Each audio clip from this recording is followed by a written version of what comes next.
2025年9月21号，美国亚利桑那州的 State Farm Stadium 涌入了超过9万名民众，参加基督保守派领袖 Charlie Kirk 的追悼会，包括现任美国总统川普、副总统 JD Vance 以及众多保守派领袖都出席致意。在追悼会的尾声 ，Kirk 的妻子 Erica Kirk 上台发表演讲，她谈到信仰、家庭以及延续丈夫的使命。这段话深深打动了许多美国人。而在台湾，远离美国本土的这一天，也有人举办了属于这里的追悼会，由台联党主办，并且包括福和会在内的多个团体协办，地点就在台北西门。虽然规模无法和美国相比，但意义却不同。这是台湾人对一场跨越太平洋的事件所做出的回应。今天我要带大家走进现场，听听参与者怎么说。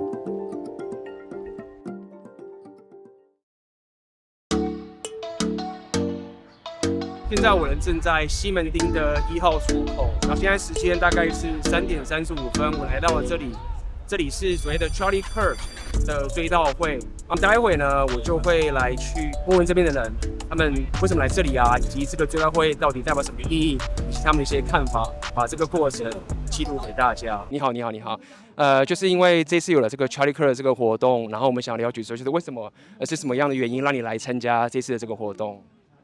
因为我本身之前就很常关注 Charlie Kirk 的各个影片，然后我也很难过，就是他被枪杀这个事情。因为 Charlie Kirk 也是基督徒，然后我自己也是，然后我认同他很多的论点，然后他也是就是启发我去做很多就是更靠近我的梦想的事情的人。你觉得你最喜欢他的哪一些论点？是什么东西是最打动你的心的？我觉得是他不支持堕胎这件事情，因为我觉得就是感觉好像也很多人是说生下来的小孩就是他才开始是一个人，但是我觉得是他就是他那个叫什么细胞形成的时候，他就已经就是慢慢会有心跳那些，其实在那个时候然后被杀掉，其实蛮难过的。你有没有希望说这个活动可以为你或者为你周遭人，或是为台湾带来什么样的影响？这样的想法吗？应该是很多经过的人可能不知道 Charlie Kirk 是什么，但他们可能经过就会问一下或者查一下，就是后来就会知道他的故事这样子。So what brings you here? So I'm currently visiting Taiwan. I'll be here for quite some time. I'm very supportive for Taiwan for a number of reasons. And I was walking by today, trying not to get upset, and I saw that they were setting up for Charlie. And it was really important for me to be here because in the United States, it's challenging to be able to do something like this safely. So that's why I'm here today, is because I'm able to stand here and support what you're doing and support Charlie, and I can do it safely. Charlie wasn't perfect. Nobody is perfect. There are things that we all are not going to agree on, and that's okay. But to resort to what happened to Charlie is not okay. So what we can learn from this is we need to communicate more. We need to talk more. If you don't agree with someone, then you talk about why you disagree. And that's what Charlie did. He went to all these campuses. He educated. He debated. He was never arguing with people. He was just making points to say and asking questions and letting others speak. So what we can do with this is just communication and just to respect one another. And if it comes down to it, you don't like what someone says, then you know what, you walk away. If you're angry and you're not able to communicate, then you walk away. I feel that a lot of the left, the reason that there seems to be more, is because their voices are louder. There's not that many of them. It just seems like there is. But there's not. But now, because of what happened to Charlie, it's turning a lot of things. There's going to be a lot of changes, and conservatives are they're not going to sit still now. They're going to say something and do more. 然后请问你，就是有关 Charlie Kirk， 他其实非常年轻，他才31岁，而且他到美国各个大学去跟所有人对谈等等这件事情，他是新一代的这个右派的。但是对台湾人，可能我们对于这样的一群族群是很不了解的。你是否可以跟我们解释一下，我们怎么去认识像 Charlie Kirk 这样的人物，在美国新生代的一个右派的人物呢？作为我长期对台湾的政治环境以及社会的观察，我觉得这一块真的是比较可惜。所谓右派，就是不是跟左派对立，而是知道这个世界必须有一个力量是左右平衡。我也常往来美国，其实看到美国的学术界整个的环境，从东岸到西岸，其实是就是非常的激进的左派，它已经影响到人们正常的生活。所谓 free speech 讲的就是说，言论自由不是相对剥夺别人的自由，成为言论自由，应该是大家都应该尊重别人讲话的权利。作为基督徒，我们圣经教导我们要治理这个世界，可是我们不应该是躲在教会里面。当我看到 Charlie 弟兄他这么的勇敢去面对这个世代已经快要崩坏的左倾的意识，他可以大胆的说，他不是要制造政治对立，而是要制造对话。那我们想问你一下，就是说，为什么要来这边这个地方？我来这里，我想就是这个Charlie安昌，所以我从第一天就开始在我的 Threads， 在我的频道就是写报道讲。你可不可以跟台湾人介绍，是为什么台湾人我们需要关注这个 Charlie Kirk 的这个事件？对我来说，为什么它很重要？它是基督徒的讲，就是基督徒的我们的看法。不过，它不只是对那些不是基督徒的人，它一模一样很重要，因为最重要它还是讲就是真的民主的国家是什么，民主的这个看法是什么。Charlie 他一直以来说好，我们都可以用不同的看法、不同的立场，不过还是我们一定需要有这个能力讲、能力分享我们的看法，不是被杀。台湾非常被这个极左翼政策影响，但是不是只在台湾，在其他的欧盟的国家，在美国。Trump 来之前，你就是讲，比方说你反对什么？你反对跨性别，还是你反对？就是你想说只有两个性别，男生女生，就是失去了你的工作。一个人他就是开玩笑的说，这个句子在他的 Threads 还是在他的 X， 他写了这个句子关于这个跨性别，然后他在机场被逮捕。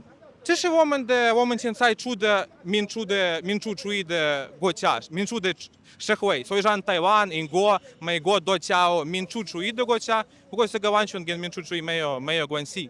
你好。那我们今天主要想要来了解一下，说为什么你们会一起来到这个 Charlie Kirk 的哀悼会这样子？是，我是妈妈，他是我儿子，他今年17岁。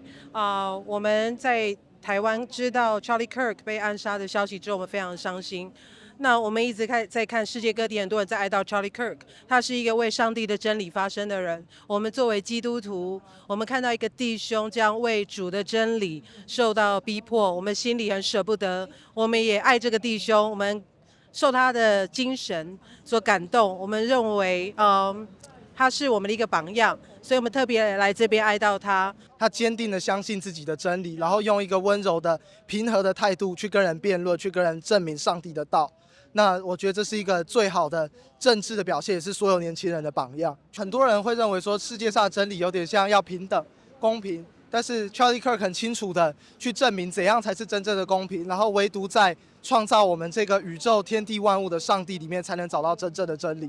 那他这种认真找寻真理的心，跟认真的去验证、去辩论的心，是让我最感动的，也最敬佩的。看到 Charlie Kirk， 他不畏惧这个世代的声音，他按上帝的真理去发声，即使很多人讨厌他、抵抗他，但是这真的证明了他用温和平和的去说话，但是有人用暴力的方式来结束他的生命。我们要学习的是真正的愿意对话，而不是要跟他不同意见的人没有声音。这是我希望学习到的。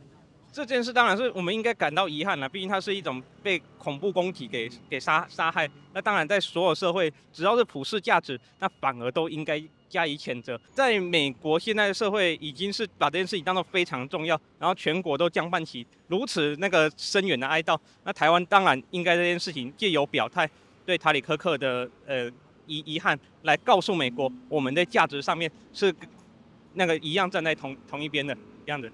Charlie Kirk 他的那个精神，虽然意见不同，或是我不同意你，可是他愿意去沟通，走进校园里面，然后一场一场的演讲跟答辩，我觉得真的很不简单。然后也是我觉得我们台湾应该要学习的。我觉得大家都应该重启一个对话的一个空间。Charlie Kirk 他就是带给我们一个说 "Prove me wrong"， 那我们来说说看嘛，你也说你的，我也说我的，那我们来对话。所以这个精神，我希望说台湾人可以从这中间学习到。他就是一个追求比较传统价值、保守价值，比如说性别是男性跟女性。他不是说女生是弱的，他是说就是说可以各自扮演各自的角色，但不代表说你的能力是比较不好的。台湾现在走的太过于酌情，太过于说你谈人权，可是你连自己的台湾人我们都没有照顾好。那比如说像我们台湾这个现在充斥着9万多个非法外劳，这样的问题，那政府为什么一直不解决？然后甚至可能要把他们就地合法化，这个也是我们反对的。对，就是说你要优先，你要以台湾优先，那你要以台湾劳工优先。那我们就是一个需要劳动力的国家，目前是这样。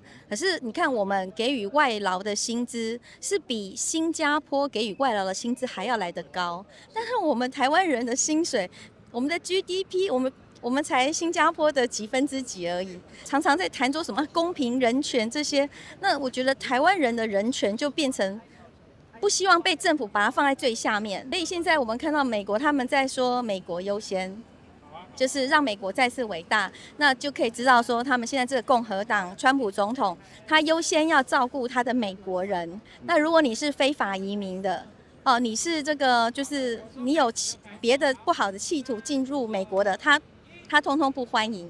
我觉得我们台湾也应该要就是从这方面着手，向美国学习。夫人不是很了解克尔克或者是美国的草根的这个右派运动或者说是他们的主张，或者说是美国基本上是或者全世界基本上是分左右派这件事情。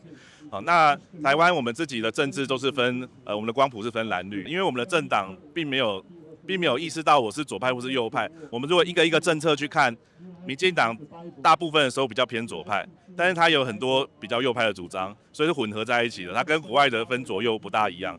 那这个在我们再去国际上去跟其他国家做交流的时候，其实会有一些问题。比如说像萧美琴副总统当然非常好，在过去拜登的时代的时候他代表蔡英文总统，他主张很多进步派美国进步派的主张包括不管是性别还是其他各种价值，或者是能源议题的绿能方面。那时候跟美国的执政党那时候只是民主党执政，那当然是志同道合所以很好交流。但是当这个美国政党轮替之后，你会发现你在这个萧副总统再去跟美国交流的时候，会显得有点尴尬的所以就是说，我们台湾必须左派也是要有，但是右派也是要有。现在这个所谓的 MAGA 的运动当然也不一定是年轻人，很多也是年纪比较大的也有他们的主张跟过去你去看到小布希时代或是更早之前的美国右派，它其实又有一点点不同。那它更强调的是叫做尝试。许传举了一个例子，就是如果大家在了解希腊哲学或是数学，有一个叫芝诺悖论。那其实现在的这个美国的这些尝试的右派，他们就是说，对啊，其实我们的尝试我不知道他为什么是对的，但是他就是对的啊。阿基里斯就是跑比乌龟快。那你左派发明了很多很精妙论述，说不是是怎样，然后你说我是错的。可是后来我们又证明说，社会又证明说，其实我才好像还是对的啊。所以呢，他们现在起来说，我们应该不要听这些发展有错误的理论，除非你是个数学家，你才去破解它。那可是呢，普通人他不是数学家，他就一开始就被打压，就说你们都没学问，就像克尔常碰到说你又没念过大学，你又没有学历你为什么凭什么来跟我讲？但是克尔说不，我认为尝试是正确的，而且尝试大部分都是正确的。少部分是错误的我们还是要跟所有其他国家做交往。那这些国家有的时候会是右派执政，有时候会是左派执政。当他们是左派执政的时候，我们还是要由台湾的左派人去跟他们讲左派的语言嘛所以呢，我想台湾对他来说，我们左右派是不是为了要大家互相辩论冲突，而是为了要分工合作要这个兄弟爬山各自努力。我们呢去走右派的路线，当人家右派执政的时候来支持我们。那这个左派的朋友去走左派的路线，当别人左派路线来支持我们所以我想这样的活动是去提醒台湾说原来左右派很重要，原来我们要搞清楚什么是左派什么右派原来全世界分左右派。好的，那我们今天就访问完这个 Charlie Kirk 追悼会的现场的一些台湾的人，还有外国人等等的。那希望经由这一次的 Charlie Kirk 的追悼会，大家可以更加了解美国新一代右派的声音是什么样子，以及这个会为我们台湾带来什么样的影响。